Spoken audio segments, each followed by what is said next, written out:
I don't believe it. My new order of Huel just got here, and I totally haven't opened it yet, and so I just figured that I'd let you, the wonderful people at home, see me, your boy Cowdizzy, do a little bit of unboxing. All right. Instead of being some jerk-off who eats all of his meals, I'm gonna live my life in a futuristic zootopia as I drink all of my meals from this point forward through a straw. I've never tried it before, and this video is totally not sponsored by them. They've blocked me on all social media platforms, but I'm gonna give it a shot and let you people know what my unbiased opinion is at home. So we're just gonna get to unboxing this thing as I open it for the first time. Oh, wow, that was easy. Ha!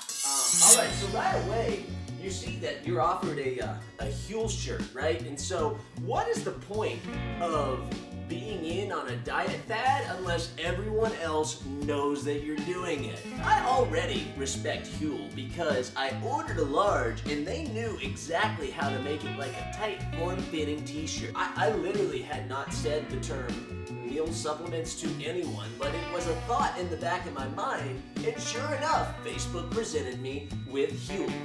Let's go ahead and get to production. Getting hungry just looking at it.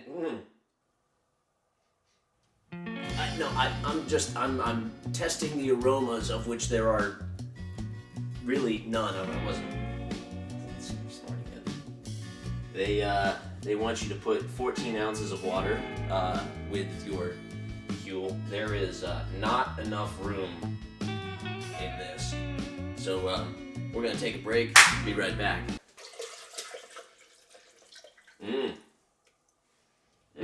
Doesn't that look good? All right, hey, we're back, and I brought my backup blender.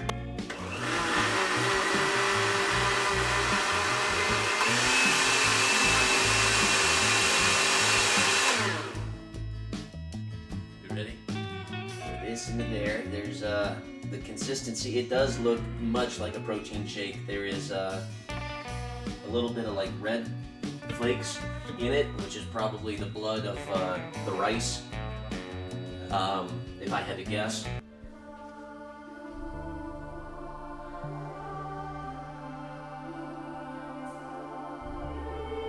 Here we go.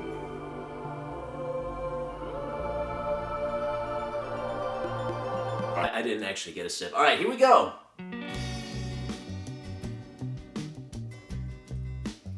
It does not taste like much. Well, you know what? It's okay. It's actually really not that bad. This gets a little annoying. It's like it's almost like a stiff arm for it. If you get real up close to it, it doesn't actually want you to consume the Huel, which does, allow you to take your time drinking it. So it kind of. I would describe Huel as like a rich, earthy bouquet with a crisp, dry finish. It's really not that bad. It went down pretty easily. I was hungry when I had it, and this is the first time I've had it. I don't think I could live my entire life on just shakes alone. But, for first time go, chocolate, nothing to complain about. Ease of use, right? Like, in theory, this should be easier to do, but when you're moving from one to the other to the next little blender, it kind of complicates things just a little bit.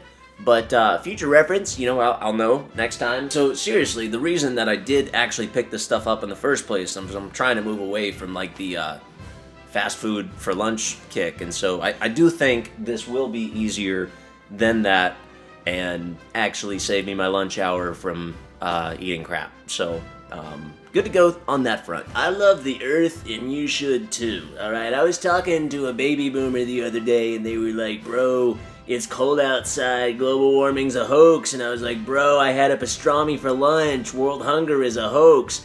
Regarding like sustainability and stuff, let's check out the ingredients here. You got things like oats and pea protein and flaxseed and brown rice protein, cocoa powder and natural artificial flavors, sunflower oil powder and medium chain triglyceride powder from coconut, a It's like, it's really natural, right? I'm gonna score this as a Leonardo DiCaprio economy class flight ticket out of 10 regarding sustainability. Alright, so it's been, a little while since I ate or drank, and you know, I feel pretty good. Like, when I had it, I was hungry. Right now, I'm neither hungry nor, like, full, so I guess that's alright. Look, honestly, if you're on the fence about trying it, worst case scenario, give it a shot and see how you do. And if you do, make sure you use my code Cowdizzy at checkout, and that's actually not going to get you anything. Give it a shot. I mean, I just on one experience alone here, the biggest thing that I was on the fence about was like the taste of it, and that's fine so far. All right, gang. Till next time.